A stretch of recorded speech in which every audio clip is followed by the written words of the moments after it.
তো বন্ধুরা, আপনারা সবাই জানেন আমার একটি স্কুল আছে। স্কুলটি অনেক পুরনো।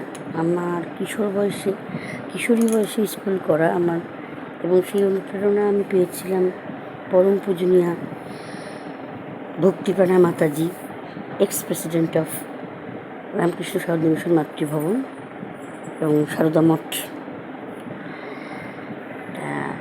সেই আমি যারা দুস্থ বাচ্চা বা কিশোরী তারা ট্যালেন্টেড অথচ অর্থের অভাবে ভালো ভালো কলাবিদ্যা শিখতে পারে না, তাদের জন্যই আমার স্কুল। সবার জন্য স্কুল, সবাই শিখতে পারে, ধনী গরিব কোনো ভেদাভেদ নেই। তো তাদের জন্য স্পেশালি স্কুল। এই যে আমি এক্সিবিশনটা করছি, এক্সিবিশন থেকে যা অর্থ আসবে তার কিছুটা আমি আমার স্কুলে দেব। দেখি মায়ের কৃপায় কী হয়। এটা আমি প্রতি বছরই করি, একটা করে এক্সিবিশন করি। এবং তাছাড়া আমি নিজে যা আয় করি ব্যবসায়, এবং তাছাড়া আমার স্বামী শ্রী সৌরভ মজুমদার সর্বসময় আমাকে, সর্বদিক দিয়ে আমাকে উনি হেল্প করেন।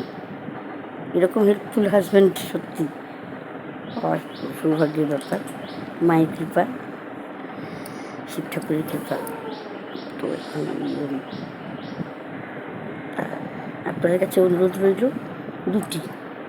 একটি, আপনারা আমার যে চ্যানেলটিকে মা সারদা কন্যা বলে আমার যে ইউটিউব চ্যানেলটিকে প্লিজ সাবস্ক্রাইব করবেন যদি পছন্দ হয়। অপছন্দ আমার তো কিছু নেই ওখানে, ভালোই লাগবে, প্লিজ করবেন সাবস্ক্রাইব।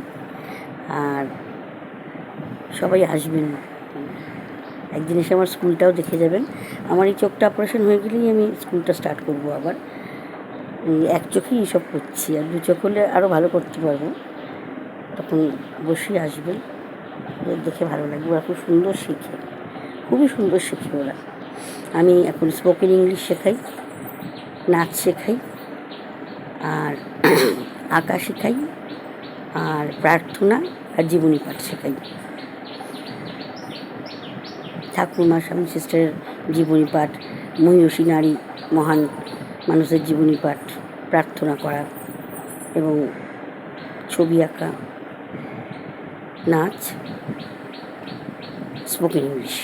আবৃত্তি আর গানটা শুরু করবো কিছুদিন পরে, কারণ যারা করতেন, শেখাতেন, তারা আবার অতিরিক্ত ব্যস্ত হয়ে পড়েছেন নিজেদের পেশাগত কারণে। তাই জন্য ওটা আবার কিছুদিন পরে হবে।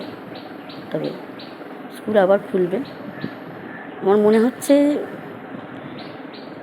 জানুয়ারি থেকে হয়তো স্টার্ট করতে পারবো। আমার চোখের অপারেশনটা হয়ে গেলে চোখটার উপর নির্ভর করছে। ভালো থাকবেন, সঙ্গে থাকবেন।